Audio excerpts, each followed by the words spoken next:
Morning. Good morning. I mean, it's a Friday, first week, it's January 9th. I know what day of the week it is, I know what date is, things are improving as we go along.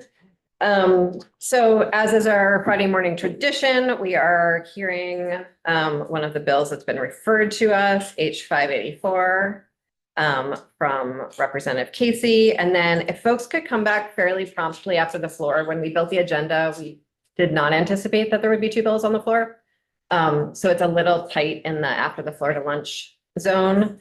And we're going to hear from Emily Byrne and Ted Burnett about pre-kindergarten. And then we actually have a joint hearing with the Transportation Committee about the rescissions that happened this fall and the transportation funds help. And then after lunch, we have another joint hearing with two other committees that will be super fun about CHIP, and that is also down in room 11.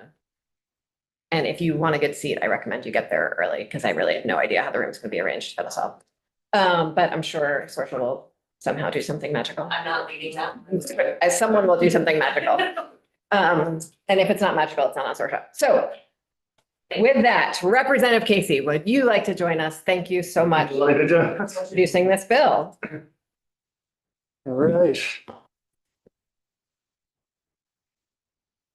Thank you very much, Madam Chair, Committee. It's a pure pleasure to be here today. It's until you sit in the committee, you forget who's on it here. It's an all-star team, I can tell. It's Particularly the people who are not here yet.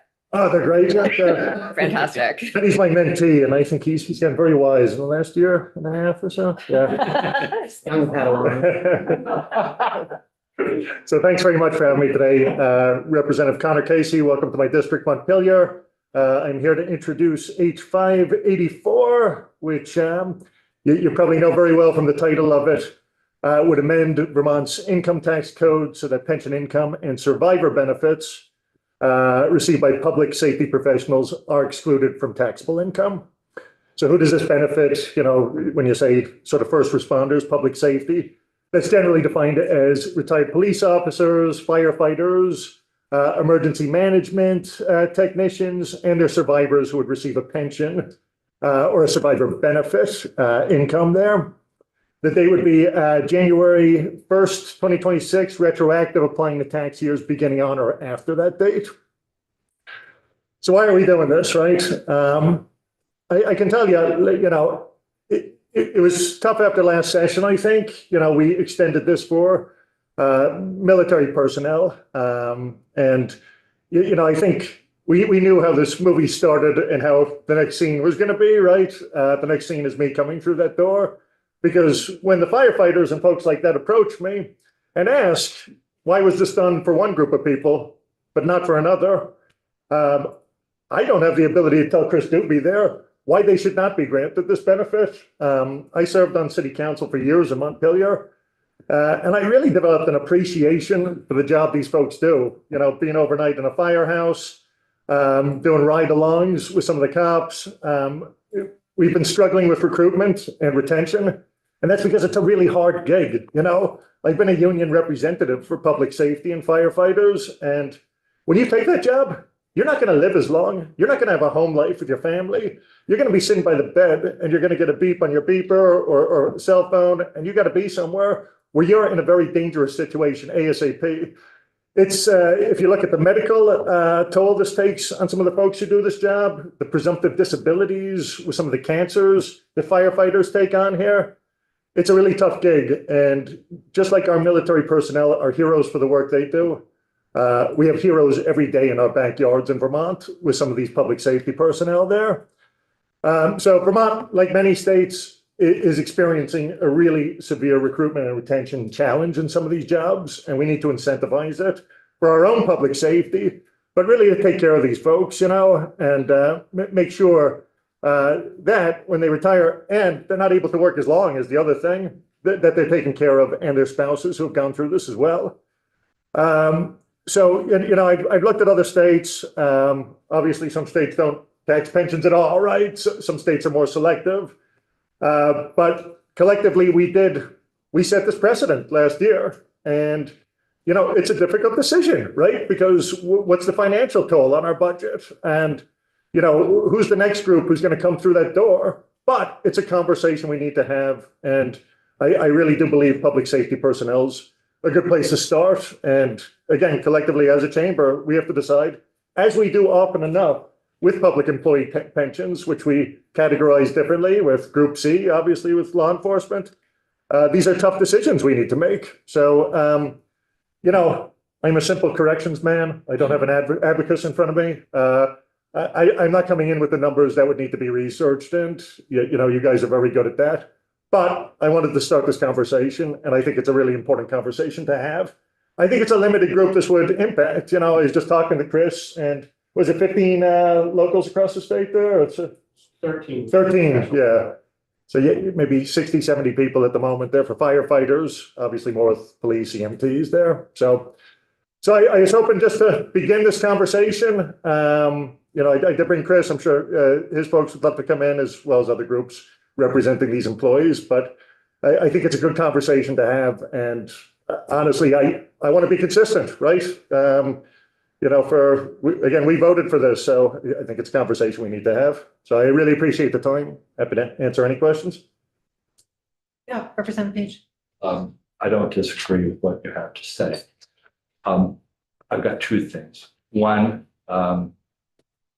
military lifestyle, I think, is a lot different than law enforcement or firefighting. It's just different, okay?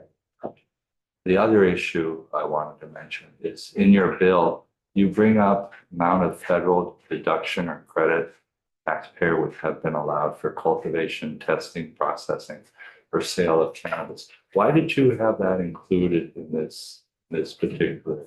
Yeah, that's a good question. Honestly, I'm introducing the concept there.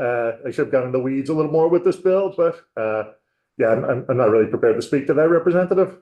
My apologies. Okay. Yeah. Those are the only two things I have to say. Yeah. Yeah, Representative Benning. So we don't have a fiscal note on this. It's this bill that we've just. I think this concept came up before once a few years ago. Well, I think when we passed the military pension relief, there was a pretty robust conversation, which frankly was like my both concern and hope related to the military pensions, that we were essentially prioritizing one group's value and valor over others, teachers, firefighters. We just talked yesterday on the House floor about the, in fact, personal danger the teachers are in these days, right? And so it's very hard to say yes to one group and no to another group. And I've talked to Chris Doobie about this as well. Every time we reduce revenue to the state, we actually have less revenue to give to salaries of public safety workers, right? So that's a hard balance too, but that's, yeah. Other questions? So. Yeah. Representative Casey, when you say public safety pension, police, rescue, fire. Yeah. That's it anymore? Police, firefighters, EMT. Yep. And again, eyes wide open, as the chair mentioned, you'll get another knock at the door after this, right? And it's just a policy discussion we have to have. Yeah.